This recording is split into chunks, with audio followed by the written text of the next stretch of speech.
Bienvenidos amigos a una nueva inmersión. Esta vez nos adentramos en la figura de Donald Trump, un hombre que no deja indiferente a nadie, un personaje envuelto en un halo de misterio. Y para guiarnos en este laberinto tenemos dos fuentes fascinantes, ambas en español. Una biografía y su entrada en Wikipedia. Desde el principio, la vida de Trump se nos presenta como un enigma, un puzzle con piezas que no siempre encajan. Es verdad, incluso sus orígenes parecen difusos, como si se ocultara algo entre las sombras. Empecemos por su abuelo, Friedrich Trump, un inmigrante alemán de Kallstadt para ser exactos. Pero curiosamente, Donald ha intentado en ocasiones, reescribir esa historia, afirmando, por ejemplo, que su abuelo era de origen sueco. Curioso. Parece que desde muy temprano ya se apreciaba esa tendencia a moldear la realidad, a construir una narrativa propia. Exacto. Y con su padre, Fred Trump, nacido en Nueva York, sucede algo parecido. Donald ha llegado a decir que nació en Alemania, lo cual no es cierto. Son pequeños detalles, pero reveladores. Pequeños detalles que siembran la duda. Nos hacen preguntarnos qué hay de cierto en todo lo que rodea a este personaje. Y si nos adentramos en su carrera empresarial, la cosa se complica aún más. Donald, como hijo de un exitoso promotor inmobiliario, ya tenía un pie en el mundo de los negocios. Pero al frente de Trump Management se enfrenta a un reto que le era ajeno: la gestión de viviendas para familias de bajos ingresos. Un contraste enorme con su vida privilegiada, ¿verdad? Creció en Queens, estudió en la prestigiosa Wharton y de pronto se encuentra gestionando viviendas sociales. Ahí es donde surge un episodio inquietante: la demanda de 1973 por discriminación racial contra inquilinos afroamericanos. Un episodio que arroja una sombra sobre su figura. Era ya entonces la ambición y el afán de lucro lo que guiaba sus pasos. Lo que sí sabemos es que ese episodio marca un antes y un después. Con la construcción de la Trump Tower, ese rascacielos que se convirtió en un símbolo de su éxito, vemos un cambio en Donald. Se aísla, se rodea de aduladores y sus arrebatos de ira se hacen más frecuentes. Casi como si la Trump Tower, al elevarlo a la cima, hubiera despertado en él un lado oscuro. Quienes lo conocieron en esa época hablan de una transformación. Se volvió más frío, más calculador. Era una máscara, una estrategia para infundir miedo. ¿O era la verdadera cara de Donald Trump? Preguntas inquietantes. Y con la fama y el dinero llegan la adquisición de Mar-a-Lago, esa mansión fastuosa en Florida, y la publicación del Arte de la Negociación, el libro que lo catapultó como gurú del éxito. Pero ese éxito, ¿a qué precio? El casino Taj Mahal en Atlantic City nos da otra pista sobre su personalidad.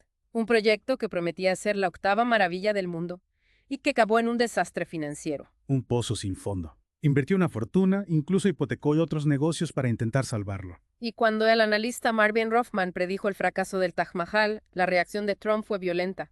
En lugar de escuchar las advertencias, lo atacó con saña.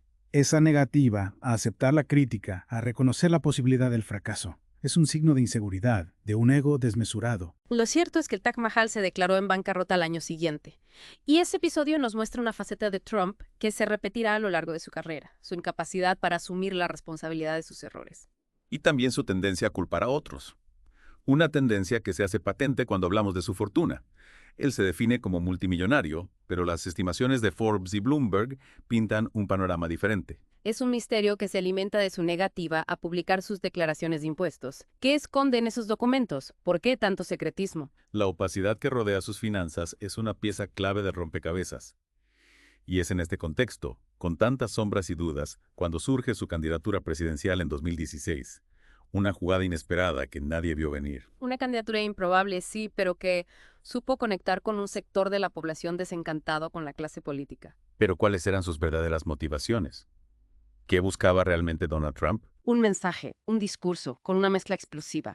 Populismo, nacionalismo y un toque de xenofobia. Eso era lo que ofrecía. Y la verdad, resonó con fuerza en un país, en un Estados Unidos dividido, cansado, agotado de las promesas incumplidas de los políticos de siempre. Make America Great Again. Un lema, una frase que capturaba esa nostalgia, ¿no?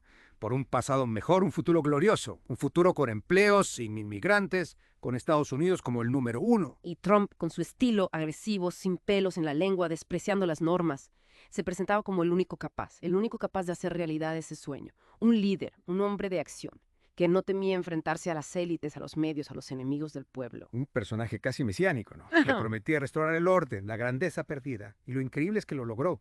Convenció a millones de personas. Su victoria en 2016 fue como un terremoto político, un cataclismo. Sacudió los cimientos del sistema. Y una vez en el poder, bueno, sus acciones confirmaron su imprevisibilidad, su autoritarismo. Gobernó a golpe de decreto, ¿no? ignorando a los expertos, despreciando las instituciones, su gabinete, una mezcla de familiares, amigos, donantes. Mostraba su total falta de interés por la meritocracia.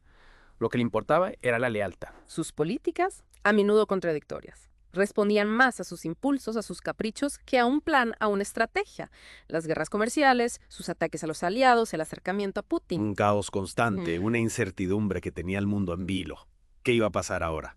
Y en medio de todo, Twitter. Su obsesión por Twitter. Convirtió Twitter en un arma arrojadiza. Insultos, amenazas, noticias falsas, todo valía. Una comunicación directa, sin filtros, para conectar con sus seguidores, saltándose a los medios, a los que consideraba, por supuesto, el enemigo del pueblo. Un estilo que dividió aún más a la sociedad, exacerbó las tensiones. Y sus seguidores, en lugar de criticarlo, aplaudían esa actitud desafiante.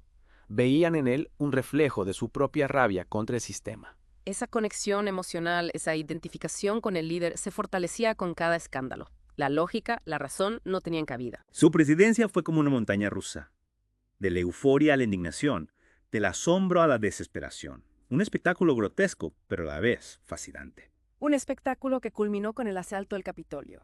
Un episodio vergonzoso que demostró la fragilidad de la democracia estadounidense. Esa turba, enfurecida, incitada por el propio presidente, invadiendo el Congreso, intentando impedir la victoria de Biden, un golpe de Estado fallido, pero dejó una cicatriz profunda. Y Trump, en lugar de asumir su responsabilidad, se victimizó. Un mártir, perseguido por la izquierda radical. Aunque perdió las elecciones, su sombra sigue ahí. Sus seguidores, leales hasta el fanatismo, siguen creyendo en el fraude electoral. Y él, desde Mar-a-Lago, no ha dejado de sembrar la discordia, la desconfianza en el sistema. Su regreso al poder en 2024 era una posibilidad, una amenaza. Y con ese nuevo mandato, sus acciones se volvieron aún más audaces, más preocupantes.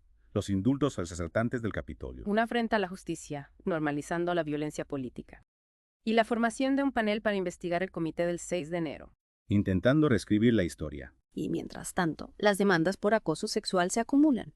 La sombra del abuso de poder. La condena por abuso sexual y difamación a la periodista Jean Carroll. Una prueba más de su desprecio por las mujeres, su machismo. Y aún así, sus seguidores permanecen fieles, convencidos de que todo es una conspiración, una persecución política. En este clima de polarización, de fanatismo, la verdad se diluye, la razón se pierde. ¿Qué nos depara el futuro? ¿Podrá la democracia estadounidense sobrevivir? Para intentar comprender este fenómeno, este enigma, hay un detalle que no podemos ignorar: su lenguaje, su forma de hablar, su estilo de comunicación. ¿Qué nos dice eso de él? Es una herramienta más en su arsenal, sin duda. Una herramienta poderosa y a la vez desconcertante. Desconcertante, sí, porque en apariencia es un lenguaje simple, directo, casi primitivo. Frases cortas, vocabulario básico. Repite las mismas ideas una y otra vez. Es como si quisiera conectar con el público a un nivel, digamos, puramente emocional, sin pasar por el filtro de la razón. Y lo cierto es que funciona. Ese estilo, directo, sin rodeos, apela a los instintos, a los miedos. Y Trump, como un maestro titiritero, sabe manejar esos hilos. Crea un enemigo, lo demoniza, lo ridiculiza. Y después él se presenta como el salvador, el único capaz de vencerlo. Un esquema simple, pero terriblemente efectivo. Un esquema que vemos en sus discursos, en sus tweets, en sus entrevistas. No importa el tema, la estrategia es la misma. Crear polarización, dividir al mundo entre nosotros y ellos. Y esa simplificación del lenguaje se extiende a su visión del mundo. Todo es blanco-negro, bueno o malo. No hay matices, no hay espacio para la duda, para el debate. Lo que los lleva a preguntarnos, ¿es esa visión tan maniquea un reflejo de su propia mente? ¿O es una estrategia calculada para manipular a las masas? Es difícil saberlo. Lo que sí sabemos es que esa falta de complejidad, esa visión tan reduccionista, se traduce en sus políticas, en sus decisiones. Actúa por impulso, sin pensar en las consecuencias. Y sus seguidores, cautivados por su carisma, por esa seguridad que proyecta, no ven el peligro. Creen en sus promesas, aunque sean imposibles. Se identifican con su rabia, aunque sea irracional. Justifican sus mentiras, aunque sean evidentes. Es como si hubieran caído bajo un hechizo, ¿verdad? Como si hubieran perdido la capacidad de distinguir entre la realidad y la ficción. Esa es la tragedia del trumpismo. Sin duda. Una tragedia que no se limita a Estados Unidos, por desgracia. Se extiende a otros países. Líderes con discursos similares están ganando terreno. El populismo, el nacionalismo, la xenofobia. Son virus que se propagan con rapidez. Y la respuesta no es fácil. No basta con denunciar las mentiras, con apelar a la razón. Hay que encontrar nuevas formas de comunicar, de conectar con la gente. Un discurso que ofrezca esperanza, pero también soluciones. Que defienda la verdad, pero también la empatía. Un discurso que construya puentes en lugar de muros. Un discurso que nos permita recuperar la confianza en la democracia, en la razón, en el futuro. Esa es la tarea que tenemos por delante. Donald Trump, con esa mezcla de carisma, astucia y demagogia, ha logrado conectar con un sector de la población que se siente olvidado, marginado, traicionado por el sistema. Y comprender las razones de este fenómeno, analizar las claves de su éxito, es fundamental para poder enfrentarlo. Hemos explorado su pasado, sus negocios, sus políticas, su lenguaje. Y aún así, el misterio permanece. Donald Trump sigue siendo un enigma, un desafío para nuestra comprensión del mundo, de la naturaleza humana. ¿Qué nos depara el futuro? ¿Conseguirá la democracia estadounidense superar este desafío? ¿Qué podemos hacer para evitar que este tipo de liderazgo, populista y autoritario, se extienda a otros países? Son preguntas que quedan abiertas, flotando en el aire. Gracias por acompañarnos en esta inmersión, en este viaje al corazón del misterio. Esperamos que esta exploración, aunque no haya resuelto todas las dudas, al menos haya arrojado algo de luz sobre la figura compleja y contradictoria de Donald Trump.